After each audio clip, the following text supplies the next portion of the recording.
Every moment, എല്ലാ നിമിഷങ്ങളെയും ആഘോഷമാക്കുക.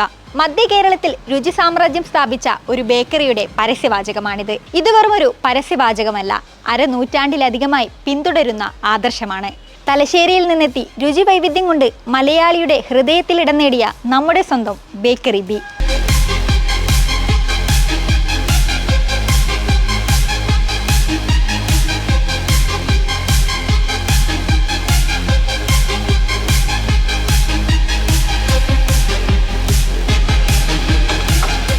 ആയിരത്തി 1967 പത്മ തിയേറ്ററിന് സമീപം AK വിശ്വനാഥൻ എന്ന തലശ്ശേരിക്കാരനാണ് ബേക്കറി ബിക്ക് തുടക്കമിട്ടത്.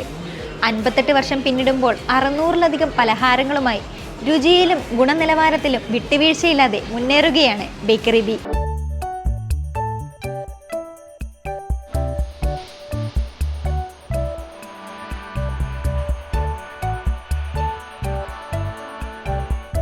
വിശ്വാസ്യത വിജയമന്ത്രമാക്കി ബേക്കറി ബിയെ മുന്നിൽ നിന്ന് നയിക്കാൻ മകനും ഡയറക്ടറുമായ വിജേഷ് വിശ്വനാഥനും ഒപ്പമുണ്ട്.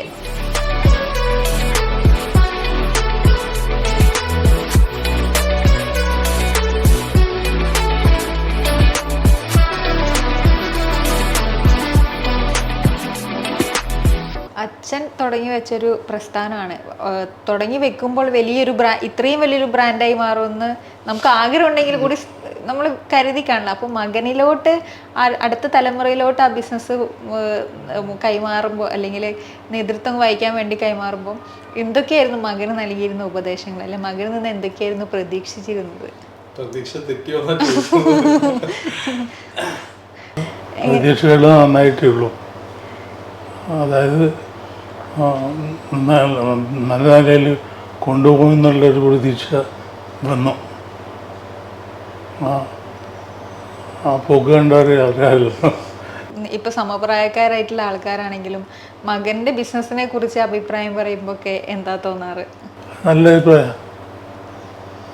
അഭിപ്രായങ്ങൾ ഓരോരുത്തരും ഫ്രണ്ട്സും ബാക്കിയുള്ള ആൾക്കാരൊക്കെ ഇങ്ങനെ പറഞ്ഞു വിജയിച്ച് കൊള്ളാം, നന്നായിട്ട് കൊണ്ടുപോകുന്നു, ബേക്കറി നന്നായിട്ട് കൊണ്ടുപോകുന്നുണ്ട് നിങ്ങൾ.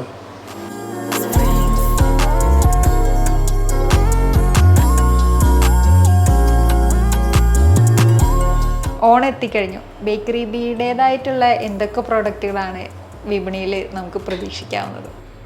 ഓണത്തിന് നമുക്ക് എല്ലാ കൊല്ലമുള്ള മാതിരി തന്നെ ബനാന ചിപ്സ്, ശർക്കര ഉപ്പേരി, നാലുപ്പേരി, പിന്നെ പായസം. പാലട പായസമാണ് ഞങ്ങളൊരു മെയിനായിട്ടുള്ളൊരു സാധനം. അപ്പം പിന്നെ ഇതിൻ്റെ എല്ലാം ഹാമ്പേഴ്സ് ആയിട്ടുണ്ട്.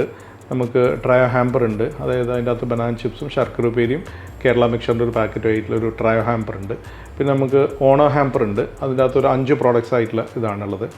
അപ്പോൾ അങ്ങനെ വേരിയസ് ഹാമ്പേഴ്സ് ഉണ്ട്. അത് ഗിഫ്റ്റിങ്ങിനൊക്കെ ഏറ്റവും കൂടുതൽ കോർപ്പറേറ്റ് ഗിഫ്റ്റിങ്ങിനും, അല്ലെങ്കിൽ നമ്മളിപ്പോൾ അടുത്തൊരു വീട്ടിലേക്ക് പോവുകയാണെങ്കിൽ ഒരു കവറിൽ കുറേ സാധനങ്ങൾ കൊണ്ടുപോകുന്നതിനേക്കാളും നല്ലൊരു ഹാമ്പറായിട്ട് കൊടുക്കുക എന്നുള്ളൊരു ഓണക്കൊട്ട അങ്ങനത്തെ ഉള്ള ഇതാണ് ഉള്ളത് നമുക്ക് അതിനകത്ത്. അത് പല ബഡ്ജറ്റ്സിൽ 350 മുതൽ നമുക്ക് 1500 രൂപ വരെയുള്ള ഹാമ്പേഴ്സ് അവൈലബിൾ ആണ്. ഇതിൻ്റെ അകത്തെല്ലാം ഈ ഓണ ഐറ്റംസ് ആണ് ഉണ്ടാവുക. പുളിയിഞ്ചി, അച്ചാർ, പിന്നെ ബ്രാൻ ചിപ്സ്, ശർക്കര ഉപ്പേരി, കേരള മിക്സർ, അപ്പോൾ പഴം വറുത്തത്, അങ്ങനെയുള്ള സാധനങ്ങൾ കേരള ട്രഡീഷണൽ ഓണത്തിന് വരുന്ന ഐറ്റംസിൻ്റെ ഹാമ്പേഴ്സ് ആയിട്ടാണ് നമ്മൾ ചെയ്യുന്നത് അതിൻ്റെ അകത്ത്. പിന്നെ പാലട പായസവും പരിപ്പ് പായസവും ഉണ്ടാവും. ഓണത്തിൻ്റെ ആ 10 ദിവസം അത്തന്ന് മുതൽ നമുക്ക് പാലട പായസവും പരിപ്പ് പായസവും ഉണ്ടാവും. അത് ഏറ്റവും നല്ല പാലിൽ ട്രഡീഷണലായ രീതിയിൽ അട ചെയ്തിട്ട് അതിൻ്റെ അകത്താണ് നമ്മൾ പാലട പായസം ചെയ്യുന്നത്. പരിപ്പ് പായസം അതുപോലെ തന്നെ.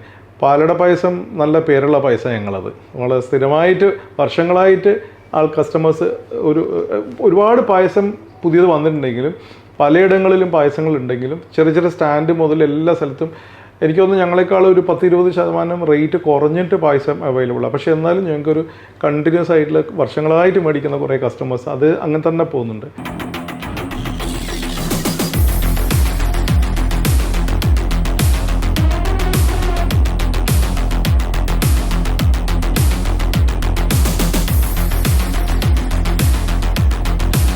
ബേക്കറി ബിയുടെ എല്ലാ പ്രോഡക്റ്റും നിർമ്മിച്ചെടുക്കുന്ന കിച്ചൺ ഏരിയ ഒന്ന് കാണേണ്ട കാഴ്ച തന്നെയാണ്. നമുക്ക് അടുക്കള ലോകത്തേക്കൊന്ന് പോയാലോ?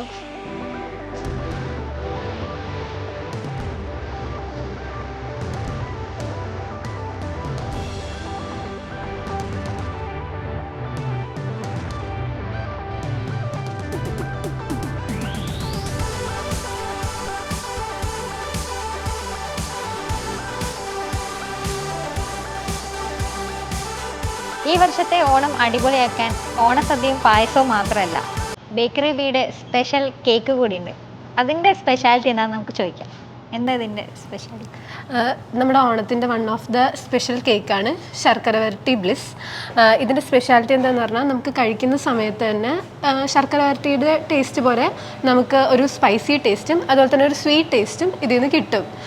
പിന്നെ പോരാത്തതിന് നമ്മുടെ തന്നെ കമ്പനിയിൽ ഉണ്ടാക്കുന്ന ശർക്കര വരട്ടി യൂസ് ചെയ്തിട്ടാണ് നമ്മൾ ഈ ചെയ്തിട്ടുള്ളത്. അതുകൊണ്ട് ഇതിന് ഭയങ്കര നാച്ചുറൽ ആയിട്ടുള്ള ടേസ്റ്റും കൂടി കിട്ടും.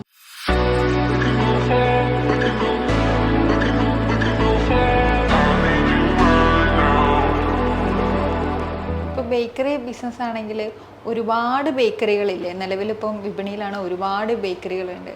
അപ്പോൾ നമ്മുടെ പേരെപ്പോഴും നമ്മുടെ ബ്രാൻഡിൻ്റേതായിട്ട്. അപ്പോൾ ഇടയ്ക്ക് ഇപ്പം വളരെ വർഷങ്ങൾക്ക് മുമ്പ് തുടങ്ങിയതാണ് ബേക്കറി ബി. അതിനുശേഷം ഇടയ്ക്ക് ഒരു റീബ്രാൻഡിങ് സംഭവിച്ചു. അത് ആക്ച്വലി നമ്മൾ 67 ബെസ്റ്റ് ബേക്കേഴ്സ് തുടങ്ങുന്നത്.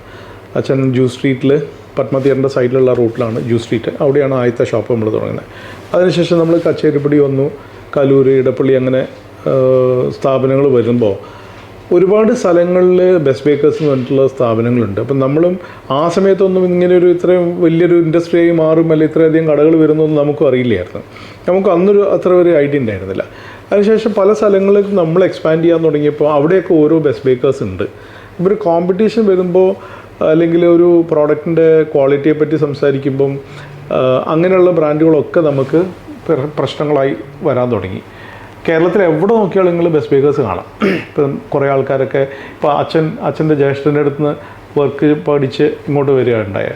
അപ്പോൾ അതേപോലെ തന്നെ നമ്മളടുത്ത് നിന്ന് വർക്ക് പഠിച്ച് പോകുന്ന ആൾക്കാർ അവരുടെ സ്ഥാപനം എന്നുള്ള നിലയ്ക്ക് ബെസ്റ്റ് ബേക്കേഴ്സ് എന്നുള്ള പേരുകൾ ഇടുന്നുണ്ട്. അപ്പം അങ്ങനെ വന്നപ്പോഴത്തേക്ക് നമുക്കൊരു ഐഡൻറ്റിറ്റി വലിയ പ്രശ്നമായി. അപ്പം ഞങ്ങൾ 2012 നമ്മളൊരു ബ്രാൻഡ് ഒന്ന് മാറണം, ബ്രാൻഡിങ് ഒന്ന് പുതുതായിട്ട് ചെയ്യണം എന്നുള്ള ഒരു ആശയം വന്നു, ഈ ക്ലട്ടറിൽ നിന്നൊന്ന് മാറാൻ വേണ്ടിയിട്ട്. അപ്പോൾ അങ്ങനെ നമ്മൾ ബേക്കറി ബി എന്നുള്ളൊരു ഞങ്ങളുടെ ഫാക്ടറി അന്ന് ബേക്കറി ബി എന്ന്, അപ്പോൾ ആ ബ്രാൻഡ് തന്നെ നമ്മൾ ഷോപ്പിലേക്കും കണ്ടിന്യൂ ചെയ്യുക, പ്രോഡക്റ്റിലേക്കും കണ്ടിന്യൂ ചെയ്യാമെന്ന് പറഞ്ഞിട്ട് അപ്പോൾ ഒരു സ്വന്തം ഐഡൻറ്റിറ്റിയിൽ നിൽക്കുക എന്നുള്ളത്. മറ്റേ ഒരുപാട് സ്ഥലം ചില പേരുകളുണ്ട്, ബെസ്റ്റ് ബേക്കേഴ്സുമാർ തന്നെ റോയൽ ബേക്കേഴ്സ്, അങ്ങനെ കുറേ പേരുകൾ എല്ലാ സ്ഥലത്തും കോമൺ ആയിട്ട് ആൾക്കാർ യൂസ് ചെയ്യുന്ന. അപ്പോൾ അതിൽ നിന്ന് മാറി ഒരു സ്വന്തം ഐഡൻറ്റിറ്റി ക്രിയേറ്റ് ചെയ്യുക എന്നുള്ളതാണ് ബേക്കറി ബി എന്നുള്ളതിലേക്ക് പോകാനായിട്ടൊരു കാരണം.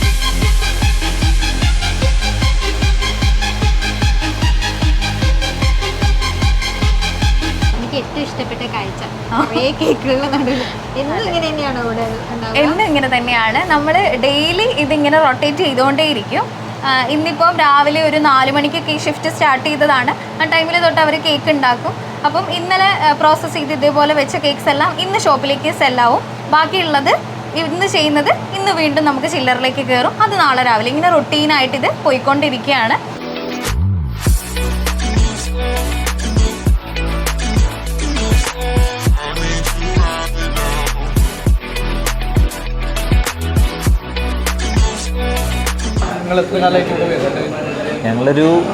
ഞങ്ങളുടെയൊക്കെ സ്കൂൾ ഡേയ്സ് തൊട്ട് വരുന്നതാണ്.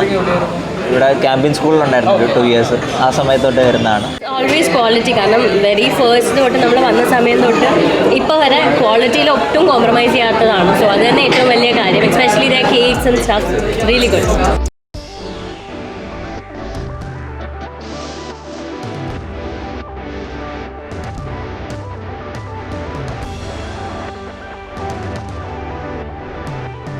ആഘോഷിക്കാനായി ബേക്കറി ബി ഒരുക്കി കഴിഞ്ഞു. ഇലയുടെ അറ്റത്ത് ശർക്കര വരട്ടില്ലാത്ത ഒരു സദ്യയെ കുറിച്ച് നമുക്ക് ആലോചിക്കാൻ വയ്യല്ലേ. ആ ശർക്കര വരട്ടി ബേക്കറി ബിയിൽ തയ്യാറാക്കിക്കൊണ്ടിരിക്കുന്ന ചേട്ടനാണ് നമുക്കൊപ്പം ഉള്ളത്. നമുക്ക് ശർക്കര വരട്ടിന്റെ വിശേഷങ്ങൾ ചേട്ടനോട് ചോദിച്ചത്. എന്താണ് ഇവിടുത്തെ സ്പെഷ്യൽ? ഓണാകുമ്പോഴുള്ള സ്പെഷ്യലാണ്. ഓണാകുമ്പോഴുള്ള സ്പെഷ്യൽ എന്നല്ല, എപ്പോഴും നമ്മൾ ഒരേ ക്വാളിറ്റി സാധനം ഉണ്ടാക്കണം. ഓണത്തിന് മാത്രമല്ല, എപ്പോഴും ഒരേ ക്വാളിറ്റി തന്നെ സാധനം ഉണ്ടാക്കണം.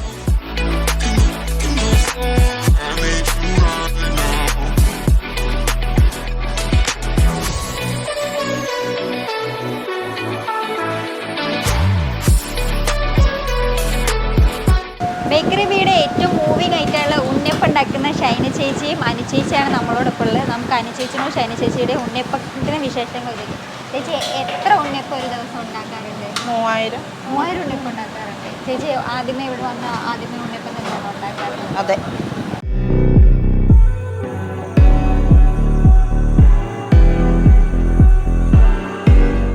ബേക്കറി ബി കസ്റ്റമേഴ്സിന് ബെസ്റ്റ് ആക്കാൻ വേണ്ടിയിട്ട് കുറേ കാര്യങ്ങൾ ശ്രദ്ധിക്കുന്നുണ്ടാവില്ലേ? അങ്ങനെ യുണീക്കായിട്ട് നിർത്താൻ വേണ്ടിയിട്ട് എന്തൊക്കെ കാര്യങ്ങളിലാണ് ബേക്കറി ബി കൂടുതലായിട്ടും ശ്രദ്ധ പതിപ്പിക്കുന്നത്? നമ്മുടെ ഏറ്റവും പ്രധാനപ്പെട്ട കാര്യം ക്വാളിറ്റി ഓഫ് പ്രോഡക്റ്റ്സ് ആണ്. അപ്പോൾ ക്വാളിറ്റി ഓഫ് പ്രോഡക്റ്റ്സ് എന്ന് പറയുന്നത് നമ്മൾ ഇൻഗ്രീഡിയൻസിൽ തുടങ്ങും. ഏറ്റവും നല്ല ഇൻഗ്രീഡിയൻസ് എടുത്താൽ മാത്രമേ നമുക്ക് നല്ല പ്രൊഡക്റ്റ് കിട്ടുള്ളൂ. നമ്മൾ ഒരു ആവറേജ് പ്രോഡക്റ്റ്, ആവറേജ് ഇൻഗ്രീഡിയൻ്റ് ഇട്ടിട്ട് ബെസ്റ്റ് പ്രൊഡക്റ്റ് കിട്ടുന്നുള്ള പ്രതീക്ഷ വേണ്ടാണ്. പിന്നെ അതിൻ്റെ പ്രോസസ്സ് എങ്ങനെയാണ്, ഏറ്റവും ഹൈജീനിക് ആയിട്ടുള്ള ഒരു കണ്ടീഷൻസിലാണ് നമ്മൾ ബേക്കറി പ്രവർത്തിക്കുന്നത്. അപ്പം നമുക്കിപ്പം ISO 20000 സർട്ടിഫിക്കേഷൻ ഉണ്ട്, GMP സർട്ടിഫിക്കേഷൻ ഉണ്ട്, HACCP സർട്ടിഫിക്കേഷൻ ഉണ്ട്. ഈ സർട്ടിഫിക്കേഷൻ എല്ലാം നമുക്ക് നമ്മുടെ പ്രോഡക്റ്റിനെ ഏറ്റവും നല്ലതായിട്ട് മാർക്കറ്റിൽ എത്തിക്കാനായിട്ടുള്ള ഹെൽപ്പ് ചെയ്യുന്ന ഒരു പ്രോസസ്സാണ് നമ്മളവിടെ സെറ്റ് ചെയ്തിരിക്കുന്നത്. ഞങ്ങളുടെ ടാഗ് ലൈൻ തന്നെ സെലിബ്രേറ്റ് എവറി മൊമെൻറ്റ് എന്നുള്ളതാണ്. അപ്പോൾ സെലിബ്രേറ്റ് ചെയ്യണമെന്നുണ്ടെങ്കിൽ നല്ല കാര്യങ്ങളെ സെലിബ്രേറ്റ് ചെയ്യാൻ പറ്റുള്ളൂ. അപ്പോൾ പ്രോഡക്റ്റ് നല്ലതാവണം, ആ സർവീസ് നന്നാവണം. അപ്പോൾ ആ ഒരു ഇതിലാണ് നമ്മൾ പോകുന്നത്.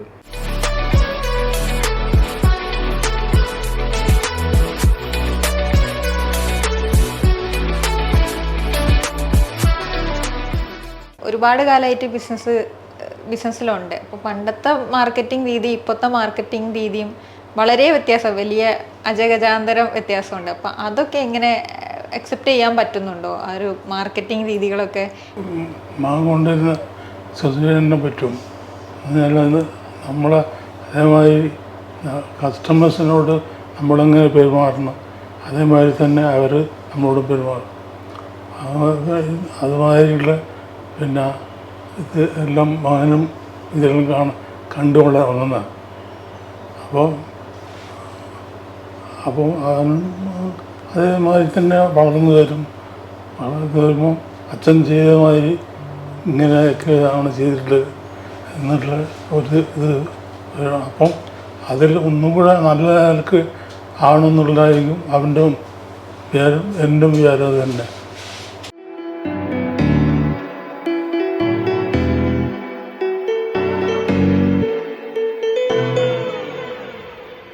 ഒരുപാട് ടൈപ്പ് ഓഫ് കേക്ക് ബേക്കറി വീട് ആയിട്ട് മാത്രം ഉണ്ടല്ലോ. അപ്പോൾ ഏറ്റവും കൂടുതൽ മൂവ് ചെയ്യുന്ന കേക്ക് ഏതാണ്? എല്ലാ സീസണിലും മൂവ് ചെയ്യുന്ന ടൈപ്പ് കുറച്ച് കേക്കുകളൊക്കെ ഉണ്ടായി. നമ്മൾ നട്ടി ബൊണാൻസ് ഒരു കേക്ക് ഉണ്ട്, അത് നല്ല മൂവിങ് ആണ്. പിന്നെ നട്ടി ബബ്ലി അങ്ങനെ കേക്ക്, ചാക്കോ ആൽമണ്ട് അങ്ങനെ കേക്ക് നല്ല മൂവിങ്, ചാക്കോ ഐറിഷ് ആ കേക്കിങ്ങെല്ലാം നല്ല മൂവിങ്.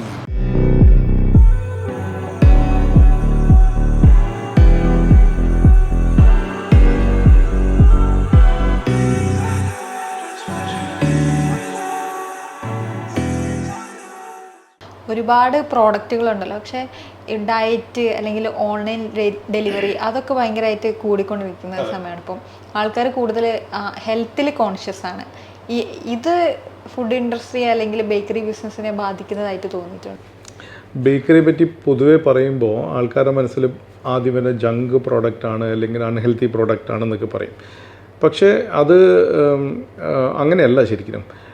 ഒരുപാട് നമ്മുടെ പ്രോഡക്ട്സ് നല്ല എന്താ പറയുക ന്യൂട്രിയൻസ് ഉള്ള പ്രോഡക്ട്സാണ്. ഇപ്പോൾ നമ്മൾ ബിസ്ക്കറ്റ്സ് ആണെങ്കിലും കേക്ക്സ് ആണെങ്കിലും, ഇപ്പോൾ പ്ലം കേക്കൊക്കെ എടുത്തു കഴിഞ്ഞാൽ ഹൈലി ന്യൂട്രീഷ്യസ് ആയിട്ടുള്ള കേക്കാണ്. പക്ഷേ അത് നമ്മൾ കൺസ്യൂം ചെയ്യുമ്പം അതിൻ്റെ ഒരു ലെവലിൽ വേണം ചെയ്യാനായിട്ട്. നമ്മുടെ ആരോഗ്യത്തിനനുസരിച്ച്, നമ്മുടെ ആവശ്യത്തിനനുസരിച്ചിട്ട്. നമ്മളിപ്പം നല്ലൊരു മീല് കഴിഞ്ഞിട്ട് ഒരു ചെറിയൊരു സ്വീറ്റ് കുഴപ്പമില്ല. പക്ഷേ ഒരു ആഫ്റ്റർ മീൽ നമ്മൾ ഒരു 2 പേസ്ട്രി കഴിച്ചിട്ട് ബേക്കറി കുഴപ്പമെന്ന് പറഞ്ഞിട്ട് കാര്യമില്ല.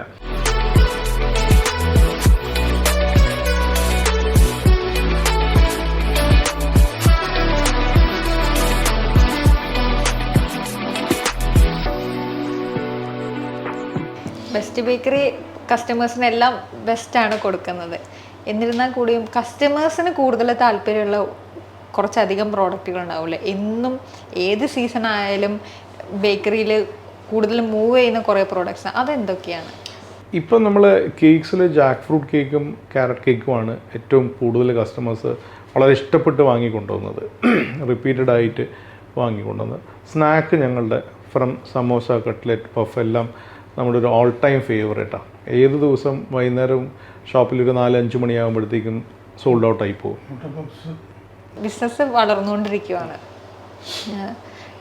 ഒരുപാട് പ്രതീക്ഷകൾ വെച്ചിട്ടാണ് ബിസിനസ് ഉള്ളത്. അപ്പോൾ ഇനിയുള്ള ഫ്യൂച്ചർ പ്ലാൻസ് എന്തൊക്കെയാണ്? ഏറ്റവും നല്ല പ്രോഡക്റ്റ് കൺസിസ്റ്റൻ്റ് ആയിട്ട് കൊടുക്കുക എന്നുള്ളതാണ് ഫസ്റ്റ് പ്രയോറിറ്റി. ഗ്രോത്ത് അതിൻ്റെ കൂടെ വരുന്നതാണ്. ഇപ്പം നമ്മളിപ്പോൾ ഒരു 52 ഔട്ട്ലെറ്റ്സ് ആണുള്ളത്. നമുക്കൊരു മേ ബി ഒരു 2 years കൊണ്ട് ഒരു 100 ഔട്ട്ലെറ്റിലേക്ക് മാറുക എന്നുള്ളത്. നമ്മൾ 67 തുടങ്ങി 58 years കൊണ്ടാണ് ഈ 52 ഔട്ട്ലെറ്റ്സ് ബിൽഡ് ചെയ്തിട്ടുള്ളത്. പക്ഷേ ഇനിയത്തെ ഗ്രോത്ത് ഭയങ്കര ഫാസ്റ്റാണ്. അപ്പം നെക്സ്റ്റ് 2 years കൊണ്ട് എൻഡ് ഓഫ് 26 ആകുമ്പോഴത്തേക്ക് ഒരു 100 ഔട്ട്ലെറ്റ് ആക്കുക എന്നുള്ളതാണ് ഞങ്ങളുടെ ഒരു പ്ലാൻ ഇപ്പോൾ പോകുന്നത്. വർഷങ്ങളായിട്ട് ബിസിനസ്സിൽ നിന്ന പരിചയമുണ്ടല്ലേ, ബിസിനസ് നോക്കി നടത്തിയ പരിചയമുണ്ട്. ഒരുപാട് ഓണ്ടർപ്രണേഴ്സ് പുതിയ തലമുറ ബിസിനസ്സിലോട്ട് വരെ, ഫുഡ് ഇൻഡസ്ട്രി മാത്രമല്ല ഒരുപാട് പേര് ബിസിനസ് ചെയ്യാൻ ആഗ്രഹിക്കുന്നവരല്ലേ, പല കാരണങ്ങൾ കൊണ്ട് ബിസിനസ് വേണ്ടാന്ന് മടിക്കുന്നവർ. അങ്ങനെ പുതുതായിട്ട് വരുന്ന ആൾക്കാരോട് എന്താണ് ഇത്രയും അനുഭവ സമ്പത്തുള്ള എന്നുള്ളതിൽ പറയാനുള്ളത്? നല്ല പ്രോഡക്റ്റ് കൊടുക്കുക, കസ്റ്റമേഴ്സിനോട് നന്നായിട്ട് പെരുമാറുക. പലരും എല്ലാ ബിസിനസ്സിനെയും കാണുന്നത് ഇപ്പോൾ ഉള്ള അവരുടെ സക്സസ് മാത്രമേ കാണുന്നുള്ളൂ. ബിഹൈൻഡ് ദ സീൻ എന്തൊക്കെ വർക്ക് ചെയ്തിട്ടുണ്ട്, എത്ര കാലമായിട്ട് ഇത് ചെയ്യുന്നുണ്ട്, ഇതൊന്നും ചിലപ്പോൾ മനസ്സിലാവില്ല. ഇന്നത്തെ പ്രശ്നങ്ങളോ അല്ലെങ്കിൽ ഇന്നത്തെ ബുദ്ധിമുട്ടുകളോ നമ്മൾ കാണാതെ നാളെ എന്താണ് നമ്മൾ എത്താനുള്ള അതിലേക്ക് ഫോക്കസ് ചെയ്ത് പാഷനേറ്റായിട്ട് വർക്ക് ചെയ്യുക. അതിന് ടൈം വലിയൊരു ഘടകമാണ്. നമ്മൾ ഡിസിപ്ലിൻ വലിയൊരു ഘടകമാണ്. ടൈമും ഡിസിപ്ലിനും നമുക്ക് ഭയങ്കര നിർബന്ധമാണ്. ഡിസിപ്ലിൻഡ് ആയിട്ട് വർക്ക് ചെയ്താൽ മാത്രമേ നമ്മളിതൊക്കെ എടുത്തുള്ളൂ. പിന്നെ നമ്മൾ എന്ത് വർക്ക് ചെയ്യുന്നതും അതിനൊരു ക്വാളിറ്റി ഉണ്ടാകണം. നമ്മൾ മനസ്സിൽ നിന്ന് കൊടുക്കുന്ന ക്വാളിറ്റി നമ്മളാരും കാണുമായിരിക്കും, കാണില്ലായിരിക്കും. എന്നാലും നമ്മൾ ആ ചെയ്യുന്ന വർക്ക് ഒരു ക്വാളിറ്റിയിലേ ഞാൻ ചെയ്യുള്ളൂ എന്നുള്ളൊരു വാശി നമുക്കുണ്ടാവണം. ഞാൻ ഇവിടെ വന്നപ്പം കണ്ടൊരു കാഴ്ച, പ്രൊഡക്ഷൻ യൂണിറ്റിന് അടുത്തായിട്ട് മെസ് ഹൗസും ഉണ്ട്. അവിടെ സാറ് വന്നിരിക്കുന്നു, എംപ്ലോയീസിൻ്റെ ഒപ്പം കൂടെ ഇരുന്ന് ഭക്ഷണം കഴിക്കുന്നു. അതൊക്കെ ഒരു സാധാരണ ഒരു സ്ഥലത്ത് കണ്ടിട്ടില്ലാത്ത ഒരു രീതികളാണ്. ഇപ്പം ഞാൻ ഓണറാണ്, അല്ലെങ്കിൽ എൻ്റെ കഴിക്കുന്ന ഇടമല്ല, എൻ്റെ ഇടം വേറെയാണെന്ന് അങ്ങനെ ഒരു വേർതിരിവൊന്നുമില്ല. അത് മെസ്സ് എല്ലാവർക്കും ഉള്ളതാണ്. ഞങ്ങൾ ഉൾപ്പെടെയുള്ള എല്ലാവർക്കും ഉള്ളതാണ് മെസ്സ് ഉള്ളത്. അപ്പോൾ അവിടെ പ്രിപ്പയർ ചെയ്യുന്ന സാധനം തന്നെ മതി നമുക്ക്. അപ്പം ഏറ്റവും നല്ല സാധനം നമ്മുടെ എല്ലാ എംപ്ലോയീസിനും കിട്ടുകയും ചെയ്യുന്നുള്ള ഉറപ്പാക്കാനായിട്ടൊരു ക്രൈറ്റീരിയ കൂടെയാണ്. പിന്നെ നമ്മൾ ഒരുമിച്ചിരുന്ന് കഴിക്കുമ്പോഴല്ലേ അതിൻ്റെ ഒരു സുഖമുള്ളൂ. അപ്പം നമ്മൾ ഒരു 1:30-2 മണിയാകുമ്പോൾ അവിടെ ചെന്ന് കഴിഞ്ഞാൽ സ്ഥലം ഉണ്ടെങ്കിൽ കഴിക്കും, അല്ലെങ്കിൽ വെയിറ്റ് ചെയ്യും. അവർ കാലിയാക്കി കഴിഞ്ഞാൽ നമ്മൾ ഒരുമിച്ചിരുന്ന് കഴിക്കും. അതൊരു സാധാരണയുള്ളൊരു നമുക്കൊരു വലിയൊരു കാര്യമായിട്ട് അത് തോന്നില്ല. എന്നാൽ നമ്മൾ അവരോടെയാണ് ജോലി ചെയ്യുന്നതും ഭക്ഷണം കഴിക്കുന്നതും ഒക്കെ ഒരുമിച്ച് തന്നെയാണ്. അപ്പം അതുകൊണ്ട് ഞങ്ങൾക്കതങ്ങനെ ഒരു പ്രത്യേകതയായിട്ടൊന്നും തോന്നില്ല. നിങ്ങൾക്ക് അങ്ങനെ തോന്നിയിട്ടുണ്ടെങ്കിലും.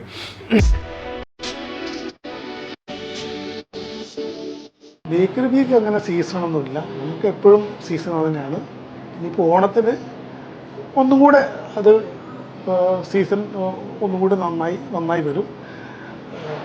അതിൻ്റെ കൂടെ ഗിഫ്റ്റ് ഹാമ്പറുണ്ട്, അന്ന് പായസമുണ്ട്, പരിപ്പ് പായസമുണ്ട്. ഗിഫ്റ്റ് ഹാമ്പർ 399 മുതൽ 2000 രൂപ വരെ അവൈലബിൾ ആണ്.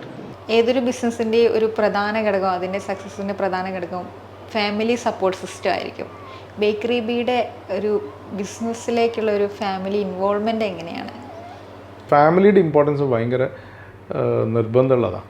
അപ്പം ഫാമിലി എങ്ങനെയൊക്കെയാണ് കോൺട്രിബ്യൂട്ട് ചെയ്യുന്നത്, പല ഫാമിലിയും പല രീതിയിലായിരിക്കും കോൺട്രിബ്യൂട്ട് ചെയ്യുന്നുണ്ട്. അപ്പം എന്നെ സംബന്ധിച്ചിടത്തോളം എൻ്റെ ബാക്ക് സപ്പോർട്ട് മുഴുവൻ എൻ്റെ വീട്ടിൽ നിന്ന് തന്നെയാണ് വരുന്നത്. എൻ്റെ വൈഫ് റൂപ, അവരും ഒരു ബേക്കറി ബാക്ക്ഗ്രൗണ്ട് എന്നുള്ളതാണ്. കോഴിക്കോട് റീഗൽ ബേക്സ് എന്നുണ്ട്, കുന്നംകുളത്തും കോഴിക്കോടും ഉണ്ടായിരുന്ന റീഗൽ ബേക്സ് എന്നുള്ള ഫാമിലിയിൽ നിന്നാണ് അവർ വരുന്നത്. ഒരിളയ മകളാണ്. അപ്പം ഈ ബിസിനസ്സിനെ അറിയുന്ന ഒരാളെന്നുള്ള നിലയ്ക്ക് എനിക്കൊരു സപ്പോർട്ട് പുറകെ തരാൻ വളരെ എളുപ്പമുണ്ട്. ബിസിനസ്സിൽ ഡയറക്റ്റായിട്ട് അത്ര ഇൻവോൾവ് അല്ലെങ്കിലും നമ്മുടെ ഓരോ കാര്യങ്ങൾ, ഇപ്പോൾ ഓരോ ദിവസം നടക്കുന്ന കാര്യങ്ങൾ ഡിസ്കസ് ചെയ്യാനും നമ്മളെ എന്താ പറയുക ഒരു ഫുൾ സൊല്യൂഷൻ അല്ലെങ്കിൽ ഒരു ഫുൾ സപ്പോർട്ട് തരാനായിട്ട് എപ്പോഴും ഫാമിലി എപ്പോഴും കൂടെയുണ്ട്. എൻ്റെ മകനിപ്പോൾ പഠിച്ചുകൊണ്ടിരിക്കുകയാണ്. മകള് BDS കഴിഞ്ഞിട്ട് she is A doctor, post graduation ചെയ്യാൻ പോവുകയാണ്. ഇതാണ് എൻ്റെ വീട്ടിലുള്ളത്. പിന്നെ എൻ്റെ സിസ്റ്റർ ഓൾറെഡി ഞങ്ങൾ ബേക്കറി ബീയുടെ ഫ്രാഞ്ചൈസീസായിട്ട് ഒരു 3 ഔട്ട്ലെറ്റ് ചെയ്യുന്നുണ്ട്. അപ്പോൾ അവരും നമുക്ക് ഇതിൻ്റെ അകത്തൊരു സപ്പോർട്ട് തരുന്നുണ്ട്. എൻ്റെ ബ്രദർ ബെസ്റ്റ് ഡേ എന്ന് പറഞ്ഞിട്ട് ഒരു ലൈൻ ഓഫ് ബേക്കറി ബിസിനസ് തന്നെയാണ് ചെയ്യുന്നത്. അപ്പം ഫാമിലി എല്ലാവരും ബേക്കറി ബിസിനസ് തന്നെയാണ് ചെയ്യുന്നത്. അപ്പോൾ സ്വാഭാവികമായിട്ടും എല്ലാവരും ഒരേ ബിസിനസ് ചെയ്യുമ്പോൾ അതൊരു സിനർജിയാണ്. നമ്മൾ കോമൺ ഡിസ്കഷനിലും എല്ലാം പുതിയ കാര്യങ്ങൾ എന്താണ്, എങ്ങനെയാണ് വരിക, ഇതൊക്കെ തന്നെയായിരിക്കും നമ്മൾ സംസാരത്തിലൊക്കെ ഉണ്ടാവുക. അപ്പോൾ അതിലൊരു സപ്പോർട്ട് ഭയങ്കര ഫാമിലി എന്നുള്ളതാണ് നമുക്ക് മുന്നോട്ട് കൊണ്ടുപോകാനായിട്ടും നമ്മളെ ഹെൽപ്പ് ചെയ്യുന്നത്. ഒരുപാട് പലഹാരങ്ങൾ കസ്റ്റമേഴ്സിന് നല്ല ബെസ്റ്റ് പ്രോഡക്റ്റുകൾ വിളമ്പി വീണ്ടും വീണ്ടും ബേക്കറി ബി വളർന്ന് പന്തലിച്ച് കൂടുതൽ ജില്ലകളിലേക്ക് വ്യാപിക്കട്ടെ എന്ന് ആശംസിക്കുന്നു. അതെ.